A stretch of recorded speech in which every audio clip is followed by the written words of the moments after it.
हाय मुलांनो, आपण मागील व्हिडिओमध्ये भौतिक बदल म्हणजे फिजिकल चेंजेस याचा अभ्यास केलेला आहे.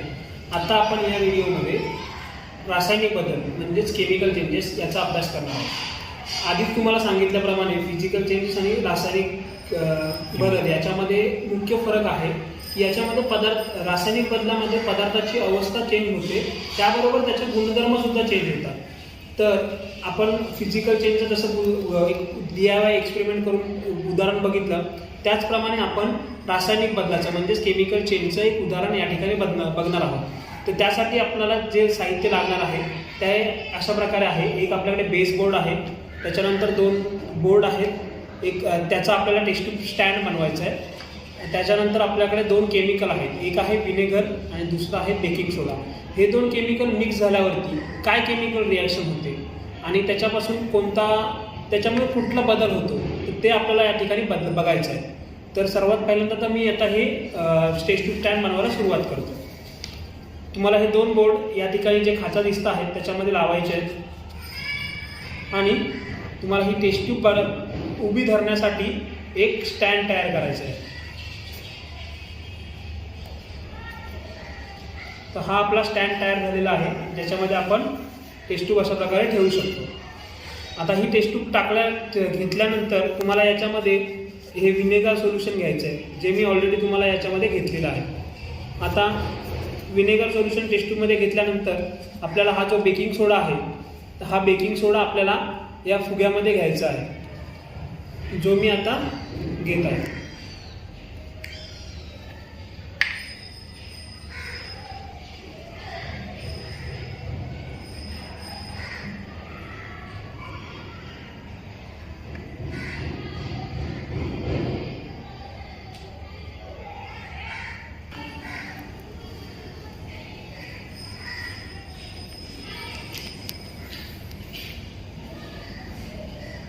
करतो चालू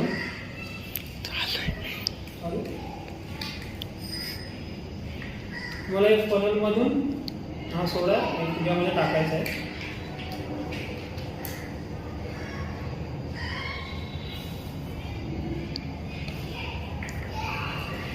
अशा प्रकारे हा बेकिंग सोडा पूर्णपणे या फुग्याच्या तळाला जाईल याची काळजी घ्यायची.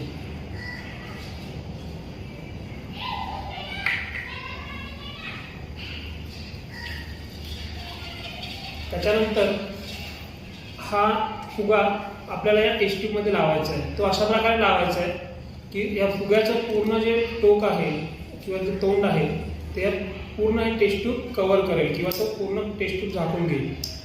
आणि हे झाल्यानंतर आपल्याला काय करायचं आहे, आपण हा जो बेकिंग सोडा टाकलेला आहे तो या फुग्यामधूनच आपल्याला या टेस्ट ट्यूबमध्ये टाकायचा आहे. बघा आता तुम्हाला दिसत असेल तर या टेस्ट ट्यूबमध्ये जोरदार फेस आलेला आहे, जोरजोरात फेस आलेला आहे. तुम्हाला लगेच दिसलं असेल की काहीतरी रिॲक्शन झाली आणि हा पूर्ण जे सोल्युशन आहे त्याच्यामध्ये पांढरा कलर आलेला आहे. आधी पूर्ण हे सोल्युशन क्लिअर होतं आणि या फुग्यामध्ये सुद्धा हवा भरली गेलेली आहे किंवा हा फुगा थोडासा फुगलेला आहे. का फुगला असेल? कारण का तर विनेगर आणि बेकिंग सोडा या 2 केमिकलची काहीतरी अभिक्रिया झाली म्हणजेच रिॲक्शन झाली आणि त्याच्यातून एखादा वायू बाहेर पडला असणार आहे, जो या फुग्यामध्ये साठला गेलेला आहे. आता मी तुम्हाला ह्याच्यामध्ये कोणती रिॲक्शन झाली किंवा याच्यामधून कोणता पदार्थ तयार झाला ते मी तुम्हाला सांगणार आहे. आता आपण समजून घेऊया की आपण जो आता प्रयोग केला त्याच्यामध्ये कोणती अभिक्रिया झाली किंवा कोणती रिॲक्शन झाली. सर्वात पहिल्यांदा तुम्ही बघितलं असेल की आपण टेस्ट ट्यूबमध्ये विनेगर घेतलं, विनेगरचं लिक्विड घेतलं. या विनेगरला रासायनिक भाषेमध्ये किंवा केमिकल लँग्वेजेसमध्ये त्याला ॲसिटिक ॲसिड असं म्हणतात आणि त्याचा हा फॉर्म्युला आहे किंवा त्याचं हे सूत्र आहे CH3C≡OH. आणि जेव्हा आपण या विनेगरमध्ये बेकिंग सोडाला केमिकल भाषेत किंवा रासायनिक भाषेत त्याला सोडियम बायकार्बोनेट असं म्हणतात. सोडियम बायकार्बोनेट हे जसं आपलं मीठ असतं त्या किंवा साबण असतो त्याप्रमाणे असतं आणि ह्याची थोडीशी चव ही आपल्या मिठासारखी असते.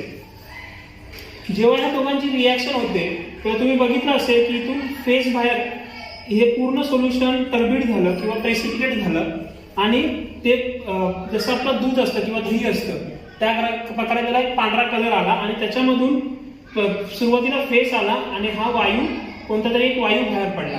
तर आता आपण बघूया, जेव्हा ऍसिटिक ऍसिड आणि सोडियम बायकार्बोनेट म्हणजेच विनेगर आणि बेकिंग सोडा याची रिॲक्शन होते तेव्हा एक नवीन पदार्थ ज्याचं नाव आहे सोडियम ऍसिटेट, ज्याचा फॉर्म्युला हा इथे लिहिलेला आहे, आणि पाणी आणि कार्बन डायऑक्साईड.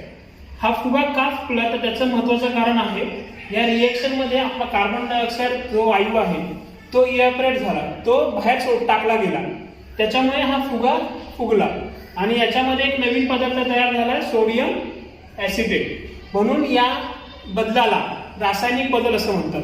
काय झालं, दोन पदार्थ मिळून एक नवीन पदार्थ तयार झाला आणि त्या पदार्थाचे गुणधर्म सुद्धा आपल्या आधीच्या पदार्थापेक्षा म्हणजे सोडियम बायकार्बोनेट पेक्षा वेगळे आहेत.